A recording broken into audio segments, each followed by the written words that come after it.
तो जी व्यूअर्स, जैसा कि मैंने आपको बताया कि हम मिर्ज़ा आसिफ साहब की छत पे आज आए थे कबूतरबाजी के शौक़ के मुताबिक।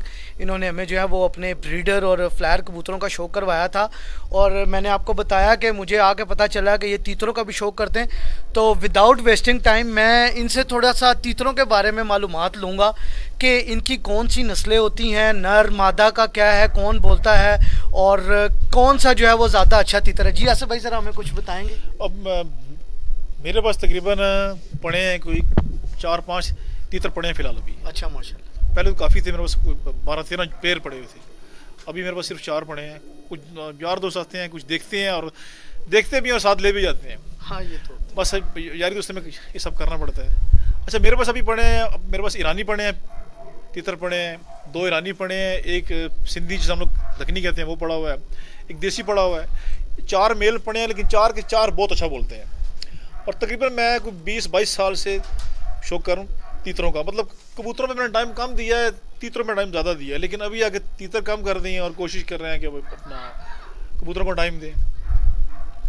बीमारियाँ इनकी भी वही बीमारियाँ जो आम हमारी पोल्ट्री की वो बीमारियाँ हैं। मतलब जो हमारी मुर्गियों की मेडिसिन है, ऑलमोस्ट वही मेडिसिन हमारी इम्प्लीमेंट होती है इसके ऊपर भी, तीतरों पे भी। और सिर्फ सर्दी से इन्हें बचाएं, स्पेशली जब मौसम चेंज होता है, सर्दी से गर्मी आ रही है या गर्मी से सर्दी आ रही है, तो स्पेशल आपने ख्याल करना है इसको पानी ज़्यादा नहीं देना। पानी देना है तो पानी पीने के बाद पानी उठा लेना है। 90% बीमारी इसमें फैलती पानी की वजह से। जब पानी पड़ा रहता है, मतलब शाम को पानी आपने डाल दिया, जब सुबह गए तो रात का ठंडा पानी सुबह तीतर ने पी लिया या गंदा पानी तीतर ने पी लिया, उससे बीमार होते हैं। इस पर बीमारियाँ इसकी बेशुमार हैं। एनरोसी एक बड़ी सी पोल्ट्री की अपना एक लिक्विड फॉर्म में मेडिसिन है, वो इस्तेमाल करें, वो बड़ी शानदार है।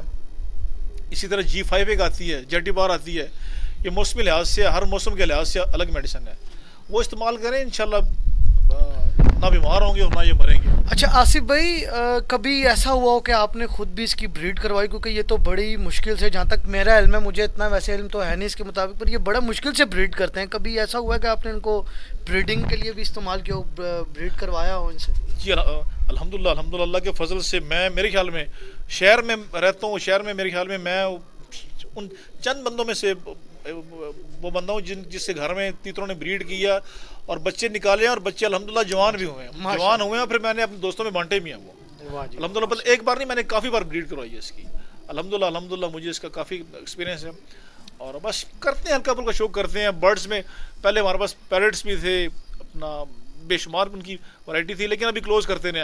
अभी सिर्फ तीतर और उस पर आ गए हैं, कबूतरों पे आ गए हैं, बस टाइम नहीं है।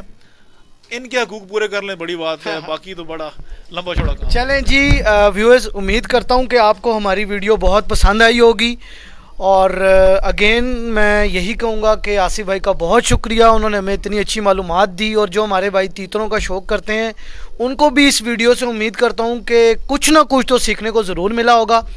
तो हमारा चैनल ज़रूर सब्सक्राइब कीजिएगा और शेयर भी कीजिएगा अगर आपको वीडियो पसंद आई। कमेंट्स में अपनी राय ज़रूर दीजिएगा। और बहुत शुक्रिया आसिफ भाई, आपका बहुत शुक्रिया। Thank you so much ji, thank you ji.